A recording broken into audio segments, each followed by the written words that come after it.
शमशाबाद नूरानपुर के इलाके में रेगिस्तान के बीच एक पुरानी मिट्टी की झोपड़ी थी। वहाँ दो बूढ़े फकीर अकेले रहते थे। उस रात वे भी सो रहे थे। रात गहरी हो चुकी थी। खामोशी ऐसी थी जैसे चीख हो। अचानक दरवाजे पर जोरदार दस्तक हुई। दोनों फकीरों की आंखें खुल गईं। वे एक दूसरे की तरफ देखने लगे। इस वक्त कौन आ सकता है, और पहले कभी तो कोई इस सुनसान जगह पर आया ही नहीं, एक फकीर ने कहा। लेकिन फिर दरवाजे पर दोबारा दस्तक हुई, इस बार और भी जोर से। दोनों फकीर अपने बिस्तरों से उठे और जैसे ही दरवाजा खोला, बाहर के नजारे ने उन्हें हक्का बक्का कर दिया। दरवाजे पर 4 जवान और बेहद खूबसूरत लड़कियां खड़ी थीं। फकीरों ने जैसे ही उन्हें देखा, उनके दिलों में अजीब सी खींचाव महसूस हुई। वे बस उन्हें देखते ही रह गए। नजर हटाना मुश्किल था। एक फकीर ने पूछा, तुम कौन हो बेटियां, और इस समय इस सुनसान जगह पर क्या कर रही हो? लड़कियों में से एक ने जवाब दिया, हम रास्ता भटक गई हैं। हम रोशनगढ़ जा रही थीं, लेकिन रास्ता भूल गईं। अगर आप अनुमति दें तो कृपया हमें यहाँ एक रात ठहरने दें। हम सुबह जल्दी चली जाएंगी। फकीर उन्हें देखकर मानो मदहोश हो गए। वे सिर्फ इतना कह सके, अंदर आओ। चारों लड़कियां घर के अंदर आ गईं। फकीरों ने उन्हें घर के एक कोने की ओर दिखाकर कहा, यहाँ सो जाओ बेटियां। चारों वहीं लेट गईं और जल्दी ही गहरी नींद में खो गईं। रात के आखिरी पहर में नायला को महसूस हुआ जैसे कोई उसके करीब खड़ा है। उसने आंखें खोली तो देखा कि दोनों फकीर उसके ऊपर झुके हुए हैं और उसे अजीब नजरों से देख रहे हैं। नायला अचानक उठ बैठी और बोली, क्या हुआ? आप यहाँ क्या कर रहे हैं? एक फकीर ने जवाब दिया, कुछ नहीं, मुझे लगा कि शायद तुम्हें ठंड लग रही होगी, इसलिए कंबल देने आए थे। नायला ने कंबल तो ले लिया, लेकिन नाराजगी से मुंह फेर लिया। फकीर वहीं से हिले तक नहीं। लंबे समय तक वे चारों को अजीब इच्छा भरी नजरों से देखते रहे। सुबह हुई। चारों लड़कियों ने धन्यवाद दिया और जाने ही लगी कि फकीरों ने उन्हें रोक कर कहा, कहाँ जा रही हो बेटियां?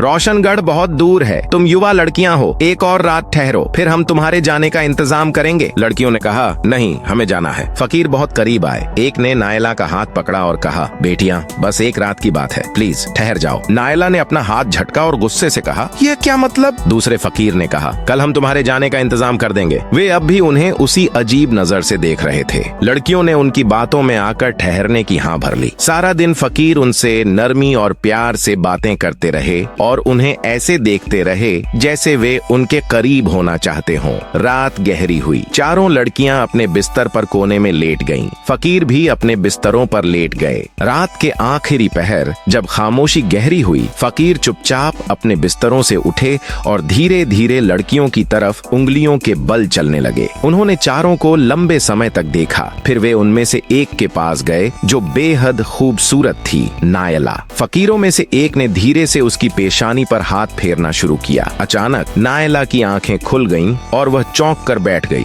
क्या हुआ? आप यहाँ क्या कर रहे हैं? उसने गुस्से से पूछा। फकीर मानो उसकी आंखों में देखते रहे। फिर उन्होंने कहा, हम तुम्हें तकिया देने आए थे। तुम बिना सिरहाने के लेटी हो, तुम्हारी गर्दन में दर्द हो जाएगा। लो, ये तकिया ले लो। नायला ने तकिया लिया और चिड़चिड़ाकर मुंह फेर लिया। यहाँ से चले जाओ। फकीर वापस अपने बिस्तर पर जाकर लेट गए। रात में वे अपने आप से बातें करने लगे। सुबह ये लड़कियां चली जाएंगी। आज हमारा आखिरी मौका था, लेकिन वो भी चला गया। फिर उन्होंने कहा, नहीं, हम उन्हें ऐसे ही जाने नहीं देंगे। हमें कोई रास्ता निकालना होगा। कल किसी तरह उन्हें रोकना होगा। सुबह हुई। लड़कियां उठीं और फकीरों के पास आईं। अगर हमारे जाने का इंतजाम हो गया तो कृपया हमें जाने दें। बताएं, आपने क्या इंतजाम किया है? उन्होंने पूछा। फकीरों ने कुछ पल उन्हें उत्सुक नजरों से देखा। फिर उन्होंने नरमी से कहा, नहीं, आज तुम नहीं जा सकती। चारों लड़कियां हैरानी से एक दूसरे को देखने लगीं। नायला ने पूछा, क्यों? आज हम क्यों नहीं जा सकती? फकीरों में से एक ने नरम आवाज में कहा, तुम्हें एक और रात ठहरना होगा। मरीम ने हैरानी से देखा, क्यों? सब ठीक तो है ना? हमें क्यों ठहरना चाहिए? फकीर ने सांस ली और जवाब दिया, तुम्हारे जाने का इंतजाम अभी तक नहीं हो सके। फिर कहा, उम्मीद है कल यहाँ से रोशनगढ़ जाने वाला एक काफिला गुजरेगा। लड़कियों ने काफिला सुनकर थोड़ी राहत महसूस की। अच्छा,